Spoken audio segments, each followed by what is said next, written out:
Hello and welcome to the British Equestrian Podcast.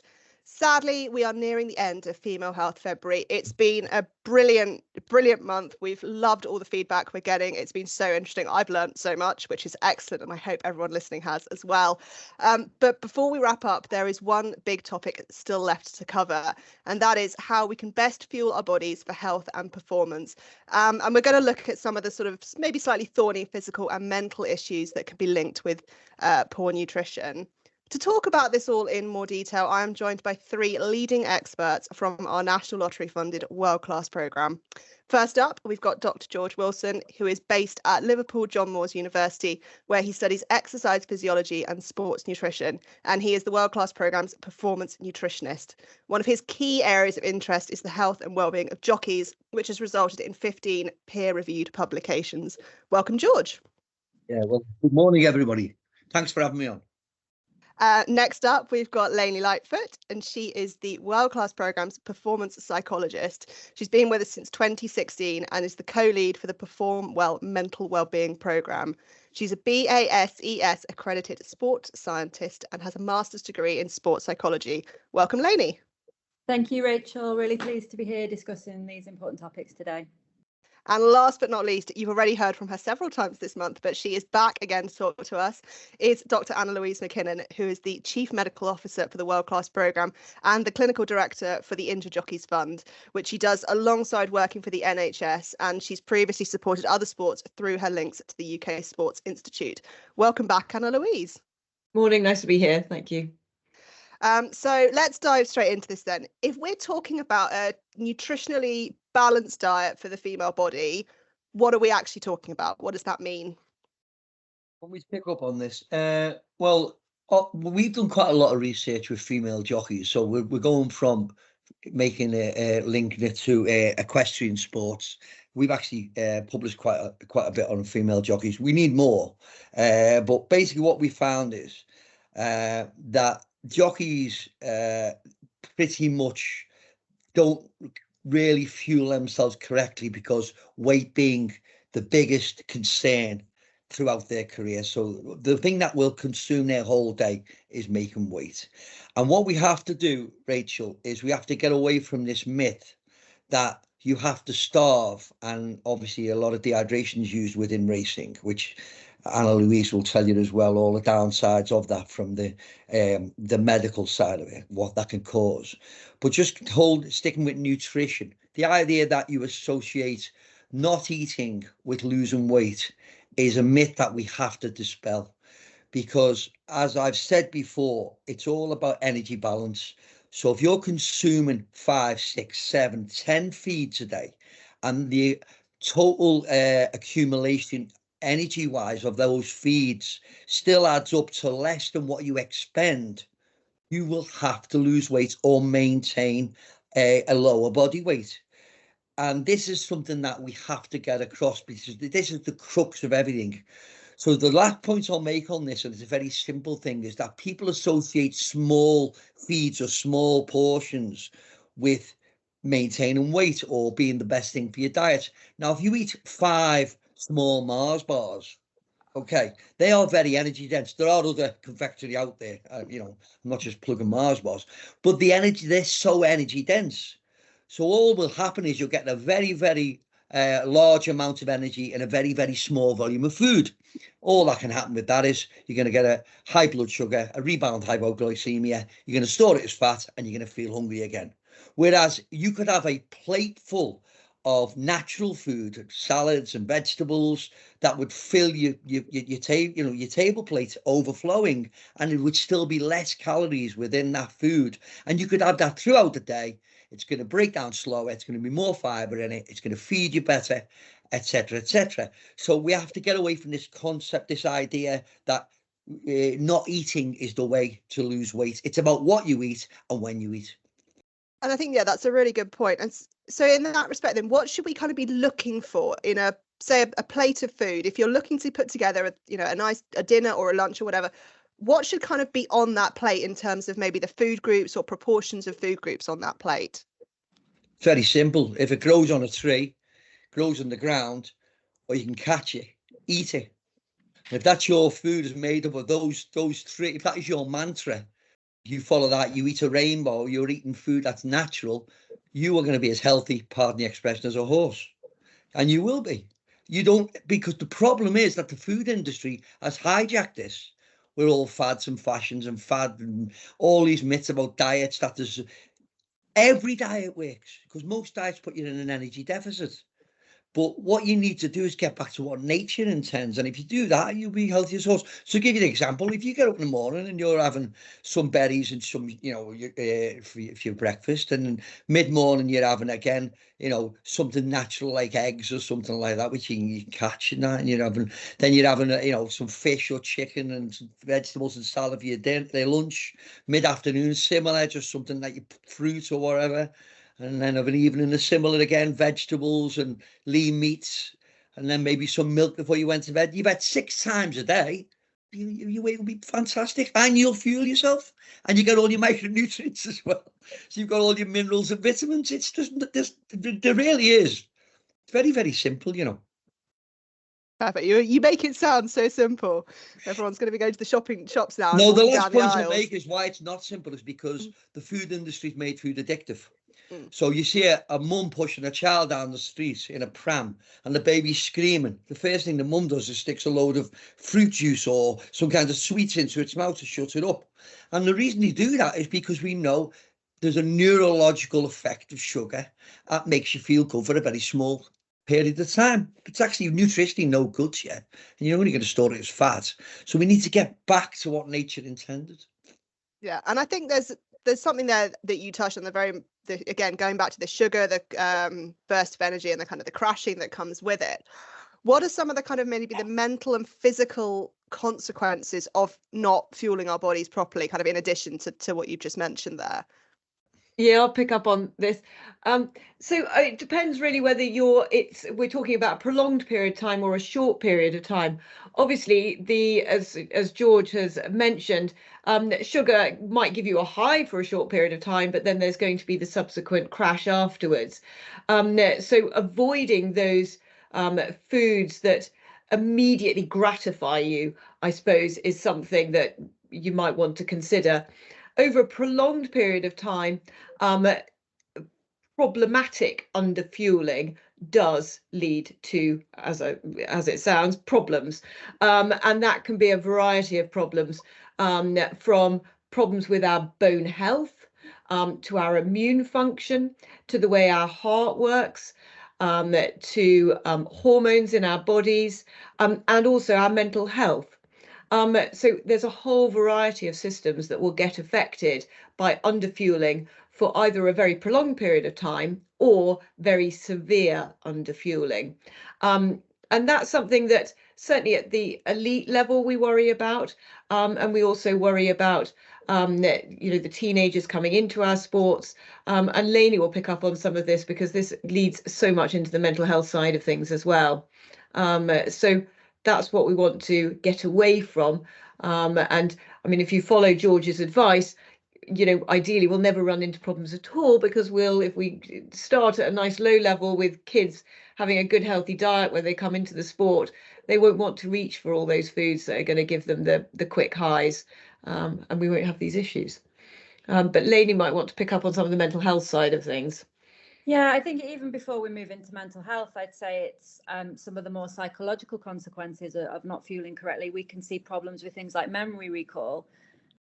So for riders that's doing that consistently, we might be seeing things like people forgetting their tests because the brain isn't fueled correctly, or we see challenges with concentration. So on the one hand, that's going to impact training and not getting the best out of training.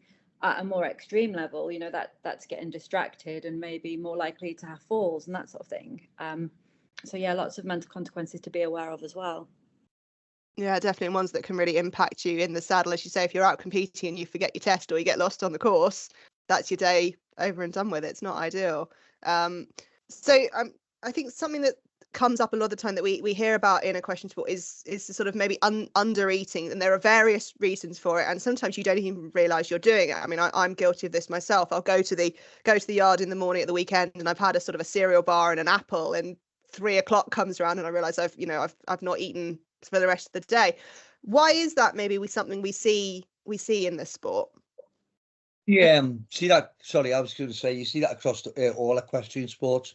It's very, very relevant within racing because the day is consumed by the welfare of the horse and the athletes, and they are athletes, even stable staff are athletes, because they're doing it as a profession. That's their job, to ride horses and to look after horses. So in that context, they just don't see themselves as the focus of where the attention should be, including their own. And that can also be from the trainers and the people who employ them. It's all about the horse. And it's only recently in the last 20, 25 years that we've actually started looking at athlete welfare, i.e. the people who actually ride the horses.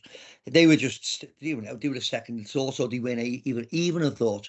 But if you're not fueling properly throughout the day and you're just getting these very fast, as you said, a cereal bar here, a grab a bar of chocolate here, a sausage roll here, then again, you're going to get obviously very fast sugar rises, and then you're going to be hungry within a very, very short space of time. And the problem with that is, obviously, we've already mentioned about concentration and cognitive function and things like that. But if you take it back a step, if you think about it from a competition point of view and a performance point of view, the actual most important day is the day before performance, because we need to fill glycogen stores. And just briefly, glycogen is stored from carbohydrates. It's the body's preferred source of fuel. And you store it in your muscles, and you have hepatic glucose stored in your liver. So if those stores aren't full, the day of competition, which is the next day, you're going to be underfueled. If your previous day, because it takes about 24 to 36 hours to fill your glycogen stores, to convert the carbs into glycogen. So if you're competing on the Saturday and you don't feel right on the Friday, you potentially, with all those pre-competition nerves on the Saturday, and you're rushing around like you've got no time at all, then you actually will really properly be doing yourself a disservice. So these are the key messages that we need to get across to athletes. Just like in professional football or any other sport, the day before is so important. And then you probably may get away with it on the day when you're very, very nervous. So there's those things to consider as well, Rachel. I guess it's a bit like remembering to charge your phone before you go out or whatever for the day. This is essentially or fill your car if you're driving from Liverpool to London. Exactly. It's all about putting that fuel in the tank so that when you need it, it's there and it's ready to be utilized. Yeah, but I think what's interesting there is that, equestrian athletes tend to be so busy. If they know they're going away for competition, what they'll be doing before that is cramming in loads of extra stuff that they know they're not going to do when they're being away at competition. So that's why it highlights the importance of, planning this stuff in, and being really like doing it on purpose, being purposeful with planning meal times in and when you're going to eat, and not just relying on hunger cues, because otherwise, like you say, it gets to 3 o'clock and then they realize, oh, I haven't eaten, I'm feeling a bit faint, I wonder why.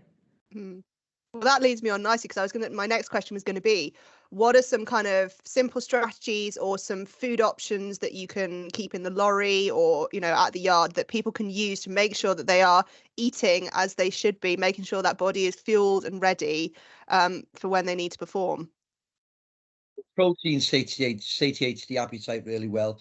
So I send all the athletes, since I've been doing the job at the BEF, send them all the protein menus for making their own. So things like, chia seed, whey protein powder, chia seeds, and get some natural peanut butter. I mean, so easy to make with a few rolled oats. And you got some carbs, you got some protein, you got some healthy fat. They're really, really nice. And you can just have them in a little plastic container and pick away to your heart's content. And they'll feed you throughout the morning and throughout the afternoon. And the feedback has been, this is just great, rather than spending £5 in a service station on something which is rubbish. And I guess, Leonie, you mentioned there about having sort of, some strategies in place to make sure that you're eating and not just when you're hungry. What are some maybe examples of those? I think it's just when, typically the riders will be planning out what the day looks like in terms of what I'm doing with the horses. It's like George said before, it's making sure that planning includes you as well. So, writing down, this is when I'm going to eat, being aware that, you might be feeling nervous, you might not feel like eating, but actually it's going to be really important to do so. So having conversations and doing some work beforehand as well to work out, when I do feel nervous, what sorts of foods can I tolerate? If I'm feeling a bit sick, for example. But I think, yeah, to me, it's all down to the planning and being really specific with this is when I'm going to do it. And even sometimes as well, it's having people around you in your support team reminding you and encouraging you to do it. Yeah, definitely. And if that's making sure that they've got those little snacks in their pocket or whatever and can go, right, go eat now. Yep.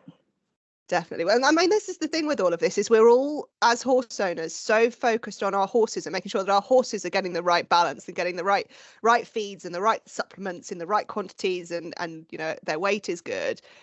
We've got to keep coming back to ourselves. And again, it's something that has come up so many times across this whole month is we spend so much time focusing on our horses. We need to put the same amount of concentration and care into our own bodies and our own sort of processes that we can perform as well as we want our horses to. It's a team sport after all. It's, you know, it's not just all about one or the other. That both parts of the engine have got to work as effectively as they can in order to get the results, regardless of whether you are competing at the highest level or you're just going to your local, you know, riding club show at the weekend or whatever. Okay, well, you know, we've talked there about some really positive sides of this and some really good ideas and some helpful strategies for people. But as I touched on at the beginning, there are some thornier issues around this topic. And I think one of them is probably one of the key ones is disordered eating or sort of eating disorders, as some people might know them. What are some of the signs and maybe some indicators that we're slipping into unhelpful habits with our nutrition and heading towards a problem, or someone you know is heading in that direction? Maybe this is one for you, Leonie. Yeah, I think it can be helpful to think of eating behaviours and thoughts about eating as a continuum, which we are all going to move up and down at times throughout our life. And at one kind of extreme of that continuum, you've got healthy attitudes and behaviours towards food. So that would be things like maintaining a healthy weight, having healthy eating and exercise habits, having body acceptance, taking self-worth from lots of different sources and other sources than what I look like and what I weigh. And then at the other extreme of that continuum, you've got clinical eating disorders. So those would be things like anorexia nervosa, bulimia nervosa. So things that, you know, don't just compromise performance, things that compromise health can compromise life at their most extreme forms. And then in between that, you've got this kind of area of what we call disordered eating, which again, a lot of us will kind of fall into at certain times in life. So if you think about, you know, when there's a holiday on the horizon and people are thinking about getting into swimsuits, we maybe start changing some behaviours and fall into this area of disordered eating, where we'll see things like maybe weight or shape preoccupation. We'll see people starting to restrict eating. We might see excessive exercise behaviours, cutting out particular food groups to avoid guilt. I think for me, the thing that it's important to look at is what are the kind of beliefs that are underpinning these behaviours? Is it something that's just a bit of a short term because there's something around the corner? Or are we doing this to manage concerns that we've got about our body? Is it that we're going to start becoming really anxious if we can't achieve a certain body shape or weight? Because those things would potentially be red flags and precursors that we might be moving toward that more kind of clinical end of the spectrum. And what I mean, we sort of touched on it earlier with the undernutrition and not fueling our bodies correctly. But what are maybe some of the problems then if people are heading in this direction, have got some of these issues? Obviously, there's very much a mental side of things which you've discussed there, but there must also be some physical consequences as well. Yeah, so as I mentioned earlier, there's a variety of physical consequences, and almost if you think about each body system, there are consequences arising within every body system. So one of the things that the early researchers looked at was things like bone health and bone mineral density. Over a prolonged period of time, people can become osteoporotic or osteopenic, which means that they have poor bone quality, and they are more likely to fracture. And that's a big problem certainly within jockeys that we've looked at. But within professional athletes as a whole, people who underfuel over a prolonged period of time or have eating disorders, this is a problem. You might start to notice people getting lots of coughs and colds, niggles, aches and pains, injuries, and just picking up injuries quickly. That's because their immune function is not working very well.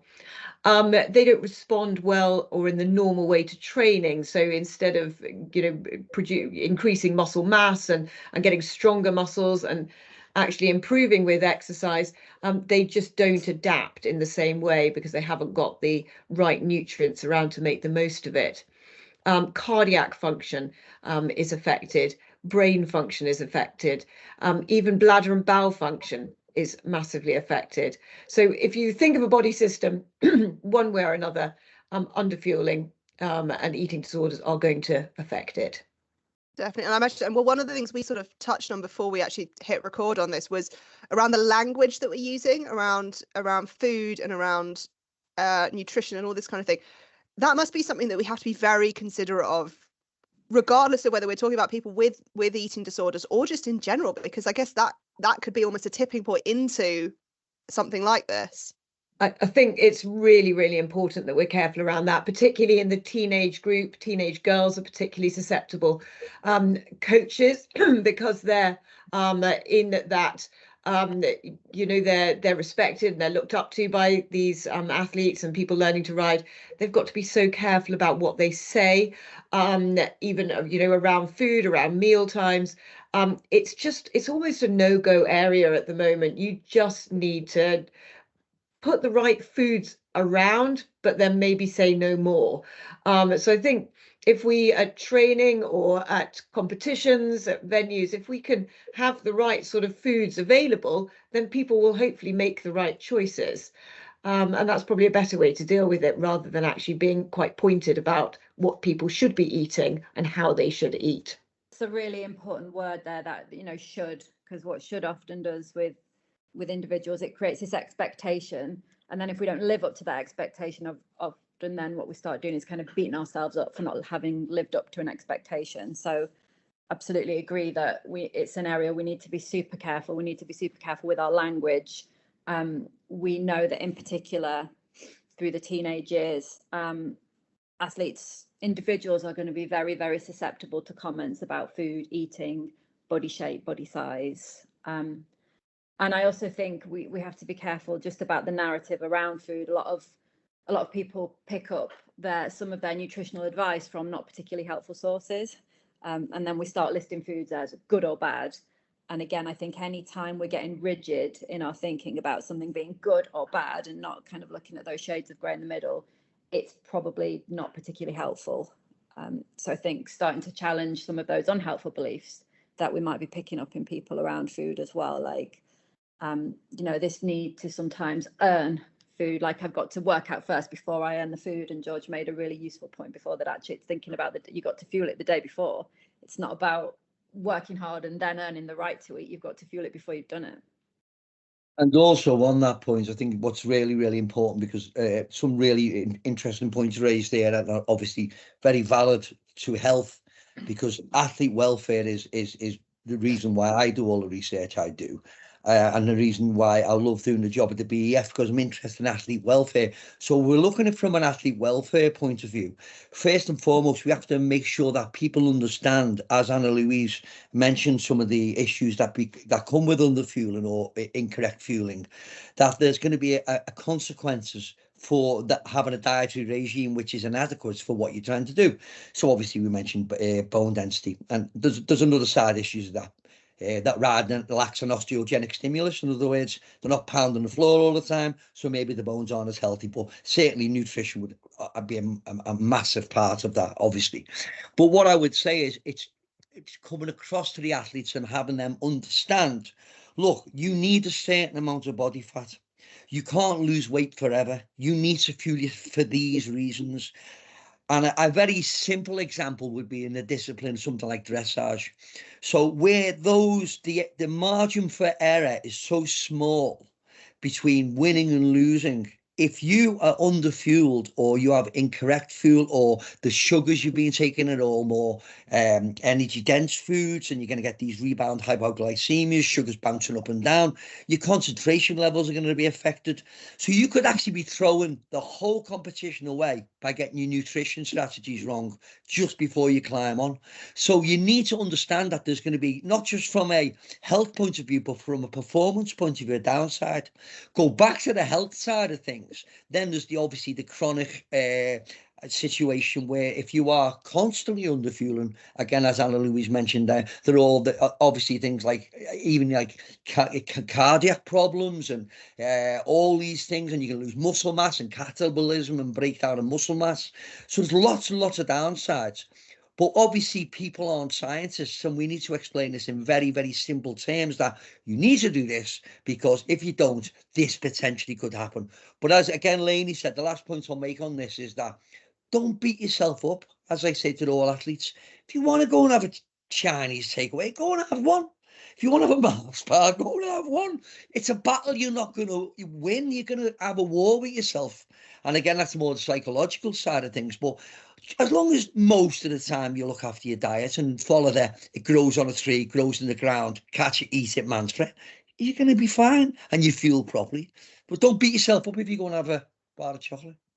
I guess that's because that's the thing as well, is obviously, we want to promote these healthy strategies, but you can almost get too fixated on them as well. Like, that point about, sometimes give yourself a break, go and have that Chinese must actually be quite a positive thing mentally as well as physically in a way. Yeah, I mean, again, with the jockeys, I say to the jockeys, and with a lot of them, they say, I need a cheat day. They call it a cheat day. So if that's their way of dealing with it, that's their day of rest. That's their day where they think, I'm not a jockey today. I'm going to let my hair down, and I'm going to do what I want. And I'm going to have a couple of pints, and I'm going to go and have an Indian takeaway, or I'm going to have a Chinese or a full English. Good. Go and do it. Enjoy yourself. But what I'm saying is, for your profession and as an athlete, 99% of the time, or most of the time, you're going to have to try and fuel yourself correctly for what you're trying to do. And with weight being such an important factor within the horse racing industry, I mean, we could argue in other equestrian sports it's important, but that's for a whole different day. But it's about fueling yourself correctly for what you're trying to do. But again, on the flip side, and I don't know what the colleagues on the call think of it, but my take is, look, don't beat yourself up about it. Go and take your hair down now and again. Yeah, I'd agree entirely with that.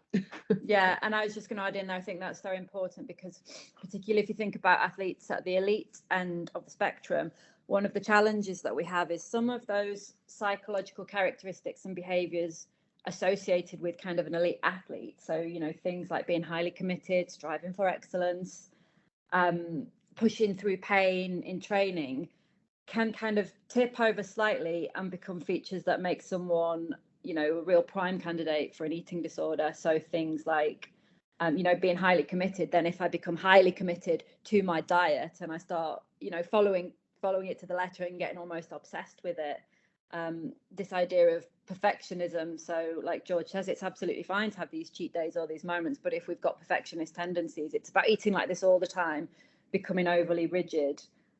So we do see some of those characteristics that make people being a great athlete can also actually make them a great candidate for an eating disorder as well. Yeah, definitely. And those are characteristics that you don't even have to be an athlete to have. We can all have it within our, it might be within our professional careers or whatever. And as you say, that can then tip over into things like what we're fueling our bodies with. And then you're posed to have a problem. So it's, it's something we all have to consider, regardless of whether we're competing at the Olympics or, or at a lower level. It's definitely something we all need to consider, as is, everything we've talked about today, definitely. As we kind of wrap up towards the end of this, does anyone have a kind of anything that they particularly want to flag, any take-home messages that maybe we haven't talked about yet on this subject? The only thing that I would add to the things, the topics that we've touched upon, for the audience that we're targeted today on the call, is that the messages are not just aimed at any particular discipline. The messages about healthy food are universal to every human being on the planet, and that's no matter whether you're an athlete or you're not an athlete or whatever you do. If you do not fuel yourself correctly, you're going to run into problems, and we have to try and get some kind of education or break away from the lifestyle that we have to have 3 meals a day. Well, that was all developed from working in the factories or working in the fields when the landed gentry ran it, because that was the break to feed you. Let's get back to what nature intends you to do. your nature intends you to be fueled 24/7, 365, even when you're asleep, by glucose to your brain. So if we go back to that, controlling our blood sugar, for instance, so and having the right types of fuel, then we're going to be healthier and happier people. And again, I go back to that whole mantra of eating naturally, eating a rainbow. Nature provides for us, and we have to get back to that, if not just from an athlete point of view, but from the health of the population at large, because that's the issue, that everything seems to be upside down and on its head. We need to get back to a natural approach to eating food and food intake, per se. No, that was great. Thank you. Does anyone else have anything they want to throw in at the last minute? Yeah, I think for me, it's to highlight that body image concerns are really common in the general population.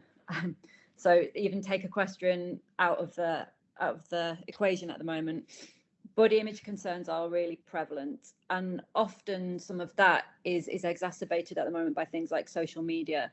We are comparing ourselves to unrealistic ideals, and then feeling bad about not being able to get there. So I think it's really important that, again, that we're kind of pushing the narrative about that a little bit as well, that some of what people are aspiring to is either not real in the first place, or it's not sustainable. And then that links into again, something I pick up regularly in the riders that I work with. We've got this, we find ourselves kind of looking sideways and comparing to other people. So we're drawn to compare to other people. And that's rarely helpful. And I work with a lot of individuals about rather like recognizing when we're looking sideways and comparing and then feeling bad about ourselves. Can we get into the habit of looking in the mirror instead? And what I mean by that is deciding how you want to be. And when I say how you want to be there, I'm not talking about like body shape, size, weight. I'm talking about what sort of person do you want to be? What are the values that are really important to you? And comparing yourself against that. And I would hope for most people that one of those values is actually, I want to be healthy. I want to be committed, hardworking, but I want to be healthy and I want to be happy. And I think the other thing I would flag there is just to be aware of what are some of our kind of underlying beliefs around food and around performance. And I think we really need to be challenging some of the unhelpful beliefs that like there's this ideal shape and size and body weight for optimal performance, because that's absolutely not the case. And people come in all different shapes and sizes, and people can be very successful at all different shapes and sizes. So for me, that focus on health, like overall health, is really important. Yeah, no, that's a very powerful point. I think they're particularly around, as you say, everyone's different at the end of the day. We're all different shapes and sizes, and we all do different things with our horses, and we all work differently, and we all have very different lifestyles. So it's about finding the strategies that work for you and give you the outcome that you need, and keep you, most importantly, out of all of this, happy. That's what we're aiming for at the end of the day, is we want to be happy and enjoy what we're doing. Yeah, absolutely. And one more thing just to throw in at the end there, Rachel, is can we start to focus, rather than just focusing on what our body looks like or how much, what's the number attached on the scales, can we start to focus on really celebrating what we can do with our bodies? Because actually, watching what equestrian athletes can do with their bodies and the influence that they can have on the horse, and that partnership is really something to be celebrated. And we go down an unhelpful rabbit hole of judging ourselves on what we look like in appearance. Can we celebrate other things, like I said before, that values-led approach, or actually what we can do with our bodies, because that's quite impressive. Definitely. Well, no, that's been really helpful, everyone. Thank you so much. It's been another very interesting conversation. I've really enjoyed doing this series actually this month. It's been so fascinating to delve into these different topics and learn a lot more, and come away with some actual practical strategies, as well as a lot of useful information.